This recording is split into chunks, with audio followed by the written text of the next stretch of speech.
Amici, benvenuti in un nuovo viaggio alla scoperta del Marocco, questa terra sospesa tra Africa ed Europa. Vedremo insieme come i paesaggi cambiano rapidamente, infatti passeremo dalle dune dorate del Sahara fino alla neve dell'Alto Atlante. Ovviamente vi racconteremo i secoli di storia nelle città imperiali come Fez, Marrakech, Meknes e Rabat e soprattutto nelle loro medine. Durante questi viaggi abbiamo scoperto come il Marocco sia una terra di contrasti, tra il silenzio del deserto e il rumore delle piazze, dei souk, dall'azzurro di Chefchaouen ai toni più ocra delle Kasbah. Allo stesso modo abbiamo scoperto essere un luogo di incontri, dove le influenze berbere, arabe, africane ed europee raccontano ogni giorno una storia diversa. Noi siamo qui per scoprirle e raccontarvele. Avevamo così tanta voglia di scoprire questo paese che ci siamo dimenticati di fare l'intro, quindi il video comincerà subito con dei consigli utili. Abbiamo noleggiato l'auto, cosa che vi consigliamo ovviamente di fare anche a voi, anche se nelle città principali i treni comunque funzionano bene e ci sono anche vari aeroporti. Ora è il momento di andare a esplorare il Marocco e partiamo dalla costa nord atlantica. Questa costa ospita la capitale Rabat e il centro economico di Casablanca, dove ci troviamo ora. Solitamente queste città vengono trascurate rispetto a una medievale Fez oppure Marrakech, ma secondo noi hanno comunque il loro fascino. Quello che ci è parso camminando in questa città è che offre una prospettiva meno turistica del Marocco, ma rifletta invece un paese molto più in evoluzione. Ora ci stiamo dirigendo verso il simbolo di Casablanca, ma prima è necessario capire che cos'è davvero questa città. Casablanca è oggi il principale centro urbano ed economico del paese. Pur non essendo la capitale politica, rappresenta il cuore finanziario e industriale del Marocco. Le sue origini risalgono ad un antico insediamento berbero, ma il nome attuale invece deriva dalla dominazione portoghese che chiamò Casablanca Casabranca. Il vero sviluppo di questa città avvenne durante il protettorato francese, ovvero dal 1912. E questo portò a uno sviluppo appunto di Casablanca sullo stile europeo. Ad oggi è la città più popolosa di tutto il Marocco e del Maghreb. Il porto di Casablanca è uno dei maggiori del Nord Africa e svolge un ruolo principale negli scambi commerciali del paese. Inoltre, come penso bene o male sapete tutti, Casablanca si distingue molto da Fez e Marrakech. Il suo patrimonio infatti è composto per la maggior parte da architetture coloniali e moderne, ma a fianco a tutto ciò si erge la moschea di Hassan II.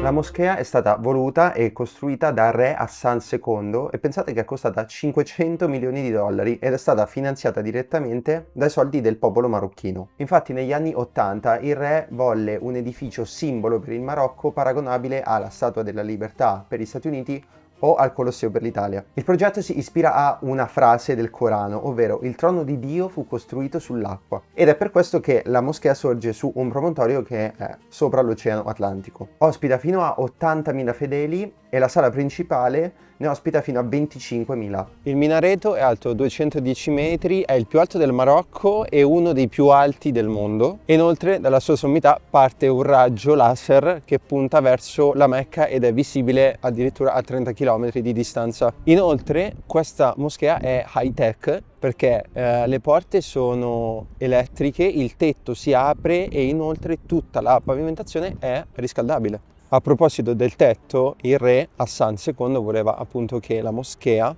fosse direttamente a contatto con l'aria, che è uno dei 4 elementi fondamentali. Gli interni sono realizzati quasi completamente con materiali che vengono dal Marocco, a parte i lampadari che sono fatti col vetro di Murano. Oltre alla sala principale, la moschea ospita anche la scuola coranica, hammam con varie vasche e anche le sale per le abluzioni.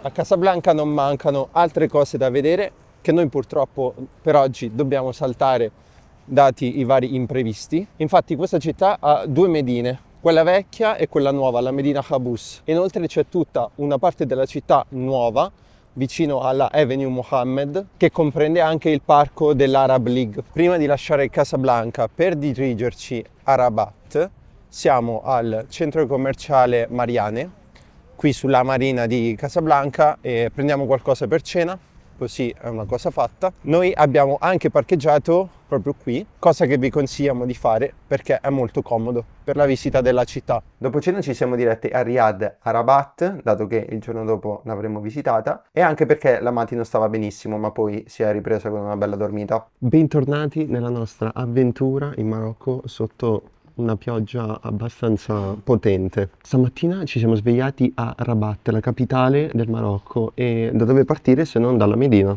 Tra i punti di interesse della Medina sicuramente spicca la grande moschea e i fanadik, ovvero degli alberghi per le carovane che transitavano nel Sahara. In questi fanadik nel 1912 risiedevano proprio i diplomatici. Inoltre, se ancora non l'avete visto, l'influenza della Mati del giorno prima evidentemente le ha un po' dato alla testa, dato che per coprirsi i capelli dalla pioggia incessante, tra l'altro, si è messa in testa il sacchetto delle banane che abbiamo comprato la sera prima. Siamo tornati al parcheggio, abbiamo ripreso la macchina perché ci muoveremo così oggi a Rabat, anche perché il tempo non è dei migliori. In particolare siamo arrivati a uno dei siti reali più importanti del Marocco, proprio qui a Rabat. Per fortuna la pioggia ci ha dato una mezz'oretta di tregua e abbiamo potuto visitare il mausoleo di Mohammed V. All'interno sono costruite le tombe di Mohammed V e del figlio, ovvero Hassan II. Il nonno dell'attuale sovrano è ricordato dai marocchini come figura fondatrice della monarchia. Il mausoleo è stato inaugurato nel 1971 ed è considerato un'opera d'arte. Infatti è decorato con zellige policromi, soffitti di cedro intagliato e stucchi decorati. Ora andiamo all'interno.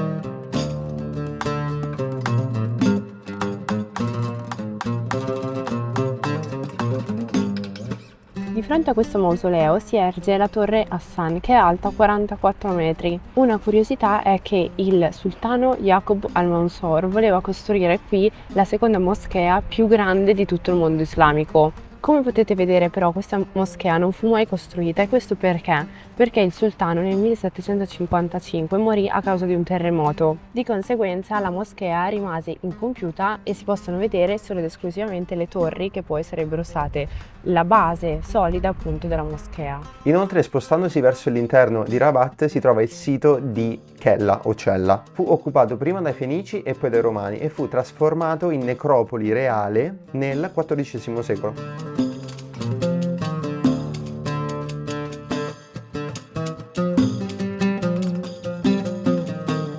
A pochi minuti dal mausoleo e dalla torre si trova la Casbah de Udayas. Questa occupa infatti una posizione strategica proprio in cima all'estuario del fiume che attraversa Rabat, ovvero il Bou Regrag. Sorge sul sito del primo Ribat, una fortificazione religiosa e militare creata dalla tribù Zenata, una delle prime, da cui prende il nome proprio Rabat. Questo primo insediamento aveva la funzione difensiva e di base per il controllo della costa atlantica. Con l'ascesa degli Almohadi nel XII secolo questo Ribat viene trasformato in una vera e propria Casbah. Da qui infatti partirono numerose spedizioni verso la penisola iberica, attraverso le quali gli Almohadi cercarono di ristabilire il controllo musulmano sulla penisola e su parte dell'Europa. Durante questo periodo Rabat divenne un importante centro politico e militare. Sotto lo stesso sultano che ordinò la costruzione della seconda moschea più grande del mondo islamico, successe anche questa cosa, ovvero Rabat fu elevata al rango imperiale per breve tempo. Infatti in questo contesto furono avviati diversi progetti urbanistici, tra cui la costruzione di mura difensive molto estese e la monumentale Bab Oudaya. Quest'ultima è proprio la porta monumentale della Casbah, che fu eretta nel 1200 circa. Ovviamente anche in questo caso la morte del sultano portò all'interruzione della costruzione di questi edifici, come per la moschea, e nei secoli successivi Rabat perse un po' la sua centralità politica, entrando in crisi. Si risollevò grazie ai rifugiati che venivano dalla Spagna, musulmani ed ebrei, e trovò una nuova vitalità. Oggi la Casba Deudaia è prevalentemente un quartiere residenziale. È caratterizzato da stradine strette e case imbiancate di bianco e blu. Per molti versi ricordano l'atmosfera di alcuni centri costieri dell'Andalusia. Alle mie spalle vedete Salé, ovvero l'altra faccia di Rabat. Fu fondata nel X secolo, ma si sviluppò maggiormente nel XVII grazie ai rifugiati musulmani che dalla Spagna tornarono in Marocco. Insieme a rinnegati cristiani e rifugiati musulmani, Rabat e Salé diventarono rifugio anche per i corsari. Questi corsari partivano verso il Nord America alla ricerca di oro e verso la Cornovaglia per catturare manodopera cristiana. Il Pirate Prison testimonia ancora oggi la storia corsara di queste due città. Infatti nel 1600 un gruppo di corsari fondò una repubblica indipendente nota come Bouregreg. La repubblica dichiarò fedeltà a Jan Janson van Arlem, che è il capo olandese e pirata. Il governo era composto da 14 leader pirata e inizialmente, grazie al controllo delle rotte e alla cattura di navi, oro e uomini, prosperò, ma la situazione peggiorò qualche anno dopo e Jansson lasciò la città come molti dei suoi seguaci. Stiamo per provare il tipico tè alla menta marocchino insieme a dei dolcetti tipici. Abbiamo preso le corna di gazzella, che sono questi due, e poi dei dolcetti, questo col miele, in generale tutto con le mandorle. Ci troviamo al caffè del Soudayes, che è uno dei più iconici della Casba di Rabat. Queste sono le corna di gazzella, che sono un dolce iper tipico del Marocco. Vediamo come sono. A chi piace la mandorla è perfetto, veramente buono. Invece questi dolcetti con il miele sono assolutamente stupendi. Dentro hanno le mandorle, fuori sono ricoperti da miele. Perfetti, se venite qua assolutamente prendeteli, ce ne sono di due tipologie al miele, ma penso siano uguali, soltanto la forma diversa. Piccola curiosità, il tè alla menta marocchino viene chiamato Atay Bi Nana e generalmente è zuccherato, ma abbiamo scoperto che se viene accompagnato da dei dolci non viene zuccherato. La varietà di tè utilizzato è il gunpowder, che inoltre si usa anche moltissimo il caffè, anche nella variante nus, cioè metà caffè e metà latte. All'interno della Casba si trovano i giardini andalusi, che sono stati ispirati e creati sotto il protettorato francese. Inoltre all'interno di questi giardini si trova il Museo Nazionale della Gioielleria, che è dedicato alla tradizione orafa marocchina, che a mio parere è bellissima. Oltre ai gioielli, in questo museo sono esposti anche gli abiti tradizionali, accanto a appunto i gioielli che vengono utilizzati durante le cerimonie. Tra questi gioielli ci sono anche degli amuleti che nella tradizione popolare sono legati alla protezione e alla fortuna. Lungo il fiume Bouregreg, che separa Rabat da Salé, si stagliano diversi edifici di architettura contemporanea, come ad esempio il Grande Teatro di Rabat, il quale presenta una struttura bianca dalla forma futuristica. Ma soprattutto quello che si nota emergere dalla skyline è la Tower di Mohammed VI, un grattacielo alto 55 piani. Infatti è visibile fino a 50 km di distanza e diventerà la seconda torre più alta dell'Africa una volta completata.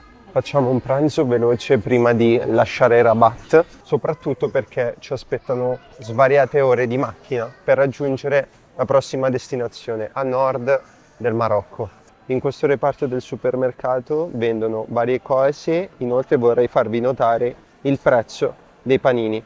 Se voi fate diviso 10 è il prezzo in euro, quindi un panino col tonno 2 dirham e mezzo, cioè 2 euro e mezzo. Qui c'è anche una parte con sandwich eccetera, salati. Abbiamo preso un panino, delle polpette e una quiche al formaggio. Ci sono un sacco di cose francesi. Noi mangiamo e vi lasciamo a una breve digressione storica sulla storia del Marocco. La storia del Marocco è contraddistinta da diverse fasi, dagli imperi storici, romani e cartaginesi fino all'avvento degli arabi e dell'Islam. Inoltre le varie dinastie berbere hanno reso celebri le città imperiali. Dunque immergiamoci nella storia del Marocco. Pensate che l'arrivo delle prime popolazioni berbere risale all'epoca preistorica. Essi si instaurarono tra le montagne dell'Atlante e diedero vita a una tradizione che è ancora molto sentita in Marocco. E inoltre la caratteristica lingua berbera sembra che si sia formata proprio in questo periodo. Poi attorno al 1100 a.C. arrivarono i Fenici e iniziarono a stabilire colonie e scali commerciali lungo le coste del Mediterraneo e dell'Atlantico. Dopo i Fenici arrivarono i Cartaginesi, ma all'interno del territorio marocchino restò dominato dalle confederazioni tribali berbere, che diedero vita a una realtà nota come il nome di Mauritania, che non è però da confondere con l'attuale stato della Mauritania. Dopo la distruzione di Cartagine nel 146 a.C., Roma si impose come potenza dominante nel Mediterraneo occidentale e proprio il territorio marocchino assunse un ruolo strategico per il controllo delle rotte marittime. Quando la regione fu annessa come provincia romana, l'odierna Tangeri divenne capitale della Mauretania tingitana. Il sito di Volubilis, molto famoso oggi, si sviluppò come importante centro urbano, ma nonostante questo l'entroterra restò in gran parte autonomo e quindi le tribù berbere mantennero le proprie tradizioni. Dopo la caduta dell'impero romano d'Occidente, le province nordafricane entrarono in una fase di frammentazione politica. Infatti nel V secolo arrivarono i Vandali, poi il controllo bizantino, ma l'influenza rimase limitata alle coste. L'interno infatti continuava ad essere dominato dai regni berberi locali, ma questa instabilità favorì l'arrivo degli arabi musulmani nel VII secolo. Dopo alcune resistenze, l'Islam si diffuse progressivamente e portò una nuova religione e un nuovo modello politico e culturale. Anche se le tribù berbere diedero origine a movimenti religiosi e ribellioni, nel corso dell'VIII secolo l'Islam era ormai radicato in tutto il Marocco.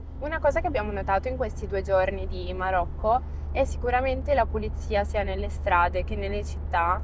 Le abbiamo trovate particolarmente pulite, soprattutto persone che le trovi appunto sulla strada a tirar su le cartacce anche proprio in mezzo alla strada, magari nelle rotonde, vabbè. E questo sicuramente è dovuto a sempre più attenzione da parte del Marocco in generale al turismo, ma anche sicuramente ha influito il fatto che adesso qua si sta svolgendo la Coppa d'Africa, per cui appunto il governo marocchino ha investito tanti soldi e che ha portato tanta gente, quindi molta affluenza. Poi sicuramente andando a vedere magari la Medina, quindi dove c'è il mercato, dove si trova sicuramente più gente, più affollamento, la situazione un po' cambia.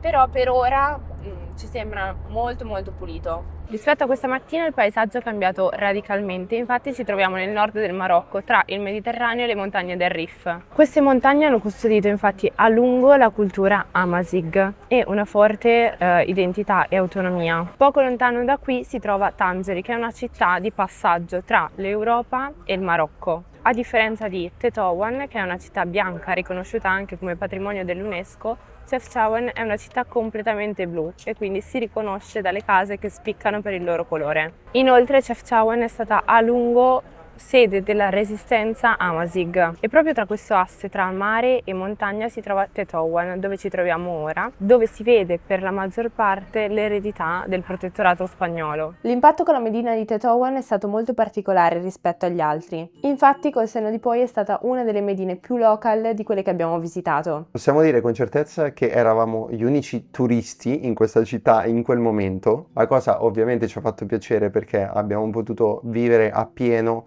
una città del Marocco, cosa che non ci è capitata da nessun'altra parte. Infatti, paragonando questa città con le altre, non c'erano negozi di souvenir e questo la dice lunga. Era proprio un mercato, quindi c'erano persone che compravano pesce, carne, teste di capra o altre cose particolari che non abbiamo visto da altre parti. È stata l'unica volta in cui in Marocco ci siamo sentiti stranieri. Non che la gente ci guardasse male o cose del genere, ma siamo proprio entrati in una cultura diversa dalla nostra e lo sentivamo al 100%. Ci hanno appena tirato dentro una casa, una cooperativa dovrebbe essere, qui in città.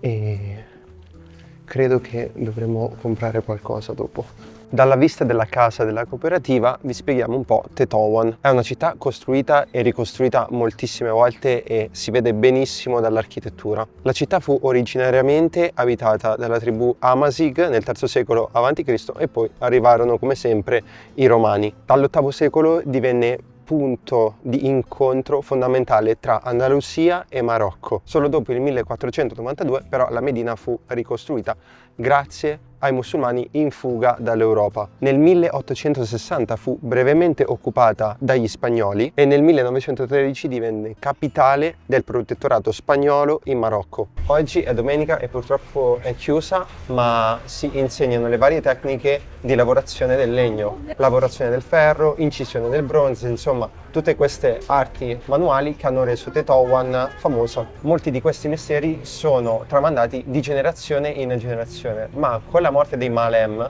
ovvero dei maestri, questo si sta perdendo. La scuola cerca di preservare queste arti attraverso dei corsi quadriennali gratuiti. C'è un'associazione che si chiama Olive Green Tour che offre la possibilità di conoscere e mettere in pratica alcuni mestieri nel giro di mezza giornata. Dopo questa intensa giornata, finalmente Riyadh a Chefchaouen. Inoltre ci hanno fatto l'upgrade della stanza, dato che abbiamo prenotato anche la hammam, che è il bagno turco, e la cena, sempre qui. Ora ci prepariamo per questa cena e subito dopo faremo la hammam. Allora ragazzi, cosa dire? È stata una serata molto particolare. Abbiamo cenato da soli al centro del Riyadh e subito dopo siamo andati a fare l'hammam. La situazione è stata molto divertente perché ovviamente non potevamo farlo insieme. Quindi prima sono entrata io, ho fatto circa 30 minuti di hammam e successivamente Tommaso. Sta di fatto che Tommaso dopo un'ora e mezza non era ancora rientrato in stanza. Di conseguenza io preoccupata vado a chiedere che fine avesse fatto. E mi rispondono che stava ancora facendo la sua seduta di hammam. In conclusione, io ho fatto una seduta fake e lui quella real, solo che io non lo sapevo e quindi ero molto preoccupata della sua assenza. Però, per rasserenarvi, circa alle 2 di notte è rientrato in camera, vivo e vegeto. Comunque posso dire, ho fatto la migliore esperienza che si potesse fare in Marocco. Per oggi il video si conclude qui, vi ricordo come sempre di seguirci e di mettere un like e noi ci vediamo al prossimo episodio.